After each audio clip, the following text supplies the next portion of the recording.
yun para isipin yung mabait ako. Eh kung hindi pala yun, bakit pinilit mo ako mailigtas?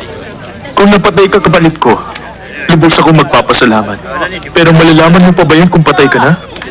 Maraming tao ang masama at makasarili. Kaya lang kung wala akong ginawa, napugutan ka ng ulo. Hindi mo naiintindihan eh. Dapat iniisip mo sarili lang. Pag-ipitan na, huwag mo nang isipin ng ibang tao. Hindi, ayoko. Kasi mas gusto ko, makaligtas at mabuhay tayong pareho. Hindi yun ganun kadali. Naman eh. Sa mundo natin, matirang matibay. Eh bakit sila? Hindi ganun ang sinasabi nila sa akin. Alam mo, sinasabi nila kahit mahirap dapat subukan mo. Sinong masabi? Sino? Yung sila. Yung mga tao dun sa aklat ko. Aklat? Yung epiko? Oo. Naku, siraulo kang bata ka. Hindi na ako magbibigay ng mga aklat sa'yo. Yung sa aklat, iba yun. Ito, totoong buhay na. Tama yung sinabi mo. Dapat dito kay Dokman, tinutuktukan ng ulo. Aray! Ka talaga? Di bale! Para sa akin, bayarin si Dokman. Dokman, maraming salamat. Walang anuman. Taba ng utak, matalinong bata. Oo, tama yun. Ay, naku. Nakukuha mo pang tumawa. Nga pala, si Chelsea, nasan na yun? Nakita niyo ba? Kaso na kayo? Teka, si Chelsea, galing sila. Paano siya napadpad dito? Gusto niyo ikwento ko? Ganito kasi yung kwento. Grabe kayo sa akin. Ang totoo kasi niyan, itong si Ginoong Chilso. Teka, hindi ko pala dapat sabihin sa... Tuloy mo! Sabihin mo na! Sige, itutuloy ko. Ganito yan. Itong si Ginoong Chilso, nagmula pa sa malayong bayanan sila. Malayong-malayo dito sa disyerto.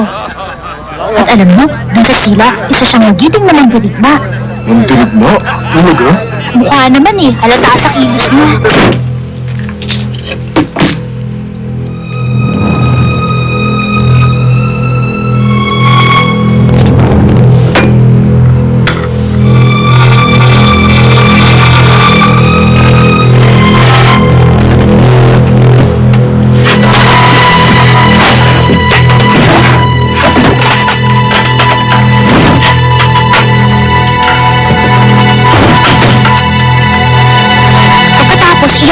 Sanggol. Di ba iyak lang ang iyak yung mga sanggol?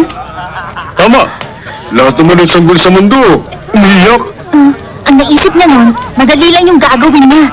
Sundan lang yung iyak ng sanggol. Kaya sinundan niya. Problema, tumigil sa pag-iyak ng sanggol. Bakit? Nakalimutan ko. Pagkatapos? Pagkatapos, hinanap niya talaga ng gusto. Sa patag, lawa, pati sa bundok. Ano na? Ano na?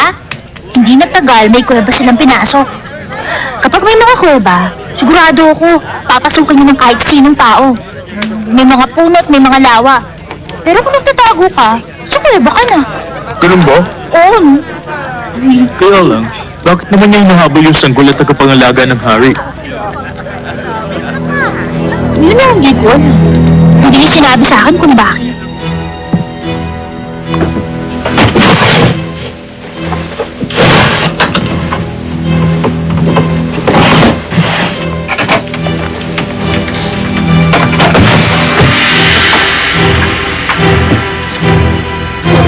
Magsiga sa bawat butas! Utos si Chilso. Magsiga dun sa loob. Ang hirap ko yan.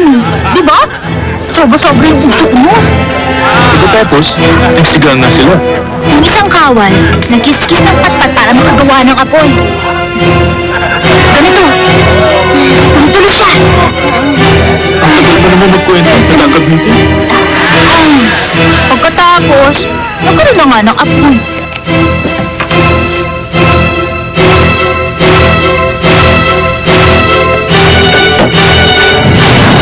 Para makapagsiga, kumuha sila ng ibang patpat. Tinapon sa apoy. Isa-isa naman tinapon sa apoy.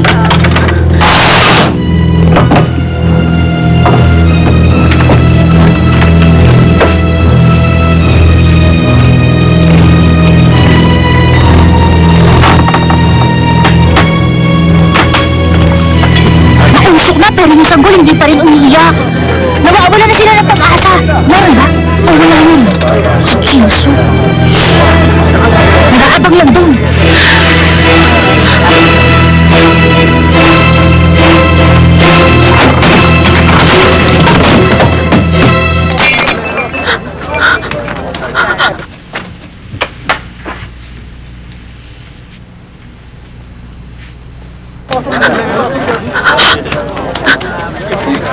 Ano yung kinukwento mo? Yun daw pong tagapangalaga ng hari. Hindi niyo alam na pinapatay niyo yung sarili niyo.